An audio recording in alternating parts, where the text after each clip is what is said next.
আমাদের নদিয়ার দিকে একবার নজর রাখতেই হচ্ছে, কারণ সেখানে অনুপ্রবেশকারী ধরতে নদিয়ায় জোর অ্যাকশন, একদম অ্যাকশন মোডে পুলিশ। কারণ গতকালের পর আজ ফের জালে 6 জন, এমনটাই জানতে পারা যাচ্ছে।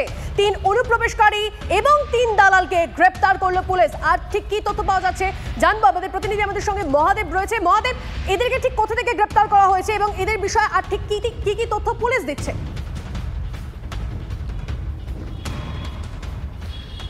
গতকাল থেকে পুলিশের পক্ষ থেকে কিন্তু 15 জনকে গ্রেপ্তার করা হয়েছিল, আজকে আবার 6 জনকে গ্রেপ্তার করা হয়েছে এই অনুপ্রবেশকারী এবং অনুপ্রবেশকারীদের সাহায্য করা বা তাদের সঙ্গে যুক্ত থাকার অপরাধে।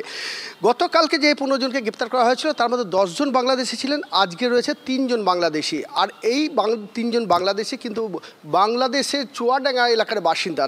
তাদের মধ্যে একজন মহিলাও রয়েছেন। তারা অনেকে বলছেন কর্মসংস্থান নেই, যেভাবে উত্তপ্ত হয়ে উঠেছে বাংলাদেশ, সেই বাংলাদেশে উত্তপ্ত পরিস্থিতির মধ্যে অনেকেই কর্মসংস্থান হারিয়েছেন, অনেকে নিরাপত্তার অভাব বোধ করছেন, কেউ বাড়ি থেকে বেরোতে পারছেন না, ফলে কর্মসংস্থানে তারা যেতে পারছেন না, ফলে একটা অনাহারে থাকার মতো একটা পরিস্থিতি তৈরি হয়েছে। সেই কারণেই তারা বাঁচতে, অর্থাৎ দুমুঠো অন্যের তাগিদে তারা অনেকে চলে আসছেন, বেআইনিভাবে বাংলাদেশে প্রবেশ করছেন। আর এই বাংলাদেশে প্রবেশ করতে বাংলাদেশ থেকে ভারতবর্ষে প্রবেশ করতে গিয়ে মূলত তাদেরকে দালাল ধরতে হচ্ছে এবং সেই দালালের মধ্য দিয়ে তারা কিন্তু ভারতবর্ষে প্রবেশ করছেন। এই যে বাংলাদেশে উত্তপ্ত পরিস্থিতি হয়েছে, তারপর সীমান্তবর্তী এলাকাগুলি যেগুলি রয়েছে সেইগুলি যেমন নজরদারি জোরদার করা হয়েছে, যে বিভিন্নভাবে নজরদারি চলছে। পাশাপাশি কিন্তু রাজ্য পুলিশও কিন্তু তল্লাশি শুরু হয়েছে। গত কয়েকদিন ধরেই দেখা যাচ্ছে পুলিশ একাধিক জায়গায় অভিযান চালাচ্ছে এবং অভিযান চালিয়ে এই সকল বাংলাদেশিদের গ্রেপ্তার করছে।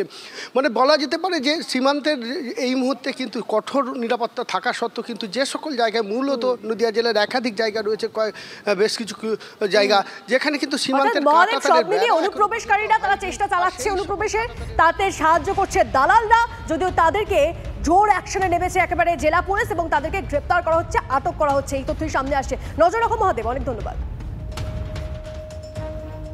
আর এই অনুপ্রবেশকারী তো ঢুকে পড়ছে পার্ক স্ট্রিটে। কিছুদিন আগে আমরা দেখেছিলাম যে বর্ষবরণের রাত কিংবা 25শে ডিসেম্বর আগে পুলিশি নিরাপত্তা আঁটোসাঁটো করা হয়েছিল, তার কারণ যাতে কোনো ধরনের অপ্রীতিকর পরিস্থিতি তৈরি না হয়। আর এবার পার্ক স্ট্রিট চত্বর থেকে গ্রেফতার হলো সন্দেহভাজন এক অনুপ্রবেশকারী। ধৃতের নাম মোহাম্মদ আবিদুর রহমান। গতকাল রাতে মার্কুইট স্ট্রিট এলাকা থেকে পাকড়াও করা হয় তাকে। অভিযোগ, 26শে ডিসেম্বর জাল নথি নিয়ে ভারতে প্রবেশ করে আবিদুর। 2023 থেকে খিদিরপুরেই থাকছিল আবিদুর রহমান। ধৃতের কাছ থেকে বাজেয়াপ্ত হয়েছে আধার কার্ড, ভোটার কার্ড, সেগুলো খতিয়ে দেখছে আপাতত পুলিশ। 12 বছর ধরে নাকি বাংলাদেশ থেকে ভারতে যাতায়াত করতো আবিদুর। ভেবে দেখুন, 1 বছর 2 বছর না, একেবারে 12 বছর ধরে, এমনটাই খবর পুলিশ সূত্রে। আবারও পার্কস্ট্রিট থানার পুলিশের হাতে গ্রেপ্তার বাংলাদেশি নাগরিক। আর এবার পার্কস্ট্রিট থানা এলাকার কলিং লেন থেকে বৃহস্পতিবার সন্ধ্যায় আবিদুর রহমান নামের এক বাংলাদেশি নাগরিককে গ্রেপ্তার করেছে পার্কস্ট্রিট থানার পুলিশ। পুলিশ সূত্রে যে খবর পাওয়া যাচ্ছে যে এই আবিদুর রহমানের দীর্ঘদিন ধরেই বাংলাদেশ থেকে ভারতবর্ষে যাতায়াত ছিল, এমনকি সে অবৈধভাবে বা কোনো রকম বৈধ নথিপত্র ছাড়াই বাংলাদেশ থেকে ভারতে যাতায়াত করতেন। এবং গোপন সূত্রে পাওয়া খবরের ভিত্তিতেই কলিং লেনে অভিযান চালিয়ে এই আবিদুর রহমান নামের বাংলাদেশি নাগরিককে গ্রেপ্তার করেছে পার্কস্ট্রিট থানার পুলিশ। এমনকি পুলিশ সূত্রে যেটা জানা যাচ্ছে, ওই ব্যক্তির কাছ থেকে ভারতীয় জাল আধার কার্ড, প্যান কার্ড সহ বেশ কিছু নথিপত্র বাজেয়াপ্ত হয়েছে। এমনকি এই সমস্ত নথিপত্র সে কোথা থেকে তৈরি করেছিলেন, কিভাবে তৈরি করেছিলেন, সেই বিষয়গুলো একদিকে যেমন জানার চেষ্টা করছে তদন্তকারীরা, তার পাশাপাশি পুলিশ সূত্রে আরও যেটা জানা যাচ্ছে যে এই আবিদুর রহমান প্রায় 10 বছরেরও বেশি সময় ধরে বাংলাদেশ থেকে ভারতে যাতায়াত ছিল।